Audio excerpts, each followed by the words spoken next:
Hey everybody, this is Mr. Storm. This is going to be a very quick video showing you what I'm looking for when it comes to your assets package. So what I want you to do is essentially build all of the art assets that you're going to need for your original game.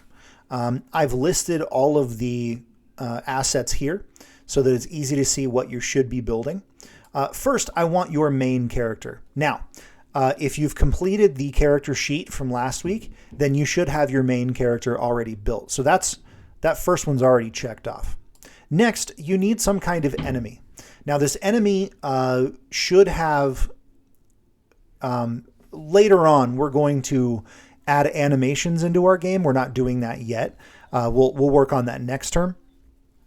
But if you use like a simple spike or something like that as your enemy, that's totally fine. Just think about how you can animate that to make it a little bit more lively later on. We want our enemies to be animated in our final game. The collectible for your game. Now this could be coins. It could be,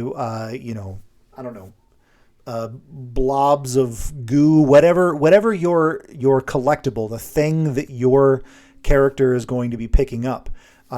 That is the collectible for your game. For example, when my son took this class, he made a game called Snowdan's Adventure with a snowman that was running through the level and picking up smaller little snowmen. He was rescuing them throughout the level. And the bad guys were fire demons that were throwing fireballs, right? So your collectible can be whatever makes sense for your game. We also want an end level portal. This could be a doorway. It could be, whatever you want the end level to be. The object that when your character runs into it, it signals the end of the level, right? Then you're going to want bricks that make up your first level and your second level. So I'll show you in a second what I mean by bricks, but you're going to want something, a 32 by 32 something that you can use to build the structure of your level. And you're also going to want decorative elements, so bushes, trees, clouds, etc. Just something that matches the design of each level, and will add some variation and break up the visual monotony of your video game levels. All right, let's take a look in Piskel. Let's look through some of the art assets that I've developed for my game that I'm planning on calling Gloop. So let's take a look at my main character here. So this is my Gloop, right? I'm going to go into Edit Sprite. Now you'll notice that I have a ton of frames here, all kinds of stuff. Now, all I need from you for this first little piece of the project is one frame. I just need one frame. Next term we're going to get into animations, and we'll start working on animations for our character. Right now, I only need one frame from you. If you want to get started on making animations whenever you have some free time, by all means, go for it. But this is my main character. Let's see. Let's talk about the bricks, because that is probably the most confusing part of my instructions here. So this is the set of bricks that I've created for the Gloop game, for Gloop. Each level has a different brick that is colored slightly differently and has a different design, just to make the game just feel different, right? So for example, in my last level, I have these red like lava bricks, right? Now, notice that I'm taking up all of the space inside my 32 by 32 canvas here. That is because I want these bricks to be able to slot right next to each other, right? I want to be able to like click them together and then build like a platform using like 4 or 5 of these bricks, or, click them all together and make a big long line of them to make like the bottom ground level of my level for my game. So you want something that looks interesting. If you want multiple bricks per level, just to break up make it not so dull, by all means go for that too, please. Make as many bricks as you want per level. I just made 1 brick per level just to keep it simple for me. But you, by all means, go to town, make some cool stuff. All right, let's go back to my gallery.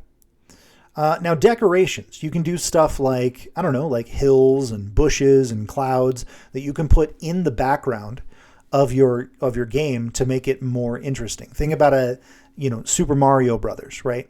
There are these hills and pipes and bushes and so this would be the brick for Mario 1. But then there's other things in there, like, the power blocks and like I said, the clouds and the hills. I'm looking for those kinds of decorations. Also, you want some kind of a collectible, right? This cheese ball is for another class. This is for my computer programming 2 class. But that's a collectible that you can build. You can also have an animated collectible. So you can make a coin or something and have it animate, right? Like this one is animated. It basically just kind of blinks, right? You can have a coin that spins around, animated. Your collectible can like rotate. You can animate the rotation. It's whatever you want to do. So, just get creative. Come up with a cool idea for a game around the main character that you've already developed and start making all the art assets. Now, when you're done, let's say you develop all of your bricks for your levels and you want to download these and turn them in. You're going to come over here to this export button, and it's the button that looks like a mountain with a sun. And you're going to make sure it's a PNG, and you're going to click download, and it's going to create a sprite sheet, which is essentially just a flat image with all of your sprites in a row, in rows and columns. And then you're going to turn that in for your project. Now, one note. I am looking individually for level 1 and level 2 bricks. Let's say you did it like I did, where your level 1 and level 2 and level 3, 4, 5, all your level bricks are together. I need you to indicate to me somehow that your level bricks are all in that one file, right? So maybe in the file name, change the file name to be like level 1 and level 2 bricks. That way I know, okay, both of the levels are in there, and then you get the grade that you deserve. Okay, that's about it. I'm going to let you go ahead and get started. Let me know if you have any questions, and I'll see you next time.